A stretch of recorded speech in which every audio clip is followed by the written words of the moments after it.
I'm going to be showing you how to open YouTube in full screen mode in your computer. So it's really easy, so let's get right into it. So the first thing you need to do is open YouTube. So in order to do that, you need a browser. So you can either choose Safari, Chrome, Firefox. You have multiple options, just choose one of them.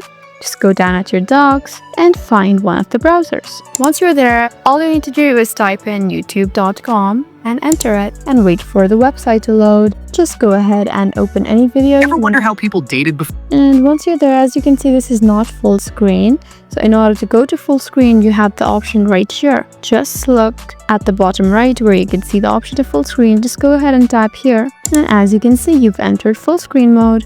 If you want to exit it, just go ahead and tap on escape. And there you go. You can also try double tapping the video to just automatically get into the full screen. So in this way, you can successfully open YouTube in full screen mode in your computer. I hope this video was helpful for you. Please leave us a like and drop us a comment down below, and we'll see you again in our next video.